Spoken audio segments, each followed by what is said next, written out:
श्री शिवाय नमस्तुभ्यम। दोस्तों, आप सब पर बाबा की कृपा बनी रहे। आज हम आपके लिए एक और कल्याणकारी वीडियो लेकर आए हैं।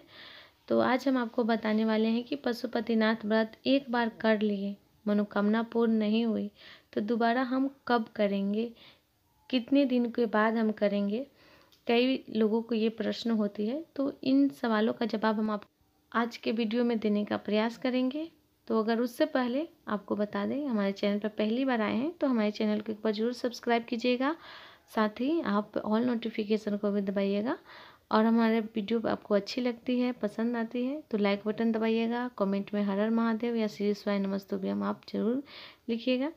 तो चलिए, हम आज आपको पशुपतिनाथ व्रत के बारे में एक बार और अच्छे से जानकारी दे देते हैं। पशुपतिनाथ व्रत ऐसी व्रत है जिससे आपकी हर मनोकामना पूर्ण होती है। आप कोई भी ऐसी कामना करके पशुपतिनाथ व्रत करेंगे तो बाबा उसे पूर्ण करेंगे। लेकिन कई बार होता है कि हम एक बार पशुपतिनाथ व्रत कर लिए हैं और हमारी कामना पूर्ण नहीं होती है।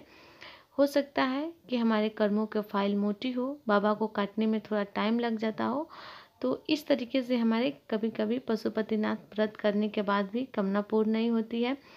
इस व्रत का एक खास नियम है कि अगर आप 5 सोमवार के ये व्रत होते हैं, तो 5 सोमवार अगर आप कर रहे हैं तो किसी भी आप कामना से करेंगे तो 5 सोमवार के अंदर ही आपके वो काम पूरा हो जाती है। आप 2 सोमवार किए, तीसरा सोमवार, चौथा, पांचवा, यानी ज़्यादा से ज़्यादा आपको 5 सोमवार के करते ही आपकी कामना पूर्ण हो जाती है। लेकिन किसी कारणवश आप पूरे 5 सोमवार कर लिए और आपकी कामना पूर्ण नहीं हुई तो आप दोबारा पर सोचने लगते हैं कि हमें करना है या नहीं। तो इस तरीके से आपको नहीं करना है। एक बार अगर आप पशुपतिनाथ व्रत कर लिए हैं तो आपको कम से कम 3 से 6 महीने आपको इंतज़ार करना पड़ेगा। कम से कम आपको तो 3 महीने इंतज़ार करना ही पड़ेगा। लेकिन अगर आप ज़्यादा कर लें तो 6 महीना। तो इस तरीके से आपको एक बार करने के बाद आप 3 महीना तक रुकिए, इंतज़ार कीजिए कि बाबा देंगे, और देते भी हैं। ऐसा नहीं है कि आपको सिर्फ उम्मीद ही लगाना है। बाबा एक बार कोई भी व्यक्ति पशुपतिनाथ व्रत कर लेता है जिस कामना से, बाबा कहीं न कहीं से उसकी कामना को पूर्ण करते हैं और कुछ न कुछ तो उसे ज़रूर देते हैं। मैं भी पशुपतिनाथ व्रत की हूँ, एक बार नहीं 2-2 बार। तो मुझे बहुत कुछ मिला है जिसकी मैं अपनी जुबान से बयान नहीं कर सकती हूँ। थोड़ा सा मांगी थी, बहुत कुछ मिला है मुझे। तो इस तरीके से अगर आप करेंगे तो खुद जानेंगे कि पशुपतिनाथ व्रत करने से आपको क्या क्या मिलेगा। हम कहेंगे उस पर आपको भरोसा नहीं होगा, जब आप करेंगे तो आपको खुद पता चलेगा।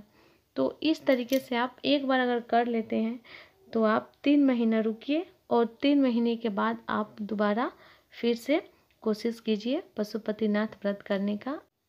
कथा में गुरुजी ने एक पत्र पढ़े थे जिसमें एक महिला ने लिखी थी कि वो संतान के लिए पशुपतिनाथ व्रत की थी। एक बार की और कामना पूर्ण नहीं हुई तो दोबारा वो पशुपतिनाथ व्रत की। उसके बाद भी उनकी कामना पूर्ण नहीं हुई तो दोबारा वो पशुपतिनाथ व्रत की। तो उनके गर्भ से 3 संतानें हुई। तो वो 3 बार पशुपतिनाथ व्रत की थी और 3 उनके गर्भ से संतानें हुई है। तो इस तरीके से आप पशुपतिनाथ व्रत करेंगे तो वो खाली नहीं जाएगा, क्योंकि वो 3 बार की थी और 3 संतानें हुई। अगर वो कुछ दिन इंतज़ार कर लेती, एक व्रत कीजिए, कुछ दिन इंतज़ार कीजिए, कम से कम 3 महीना, फिर आप एक बार और किए, नहीं कामना हुई, कुछ दिन आप इंतज़ार कीजिए, उसके बाद दोबारा कीजिए। जैसे आपके सामने एग्जाम्पल है, वो 3 बार की और उनके गर्भ से 3 संतानें हुई। तो इस तरीके से बाबा ज़रूर देते हैं, भरोसा रखिए। बाबा आपकी भी झोली जरूर भरेंगे। अगर आप विश्वास करके नियम के साथ अगर आप पशुपतिनाथ व्रत किए हैं तो आपकी भी कामना पूर्ण होगी। बाबा कभी भी किसी को खाली नहीं छोड़ते हैं, आपको भी नहीं छोड़ेंगे, आपकी भी झोली जरूर भरेंगे। तो अगर आपको पशुपतिनाथ से जुड़ी से आपको किसी भी प्रकार के प्रश्न पूछने हैं तो आप हमसे कमेंट के जरिए पूछ लीजिएगा। हम पूरा कोशिश करेंगे आपके प्रश्नों का जवाब देने का। वीडियो पसंद आती है तो ज़रूर लाइक बटन दबाइएगा। कमेंट में हर हर महादेव या श्री शिवाय नमस्तुभ्यम ज़रूर आप लिखिएगा। आप हमारे चैनल पर पहली बार आए हैं तो हमारे चैनल को ज़रूर सब्सक्राइब कीजिएगा। फिर मिलते हैं आपके लिए एक और कल्याणकारी वीडियो लेकर। तब तक के लिए आप सबको फिर से श्री शिवाय नमस्तुभ्यम।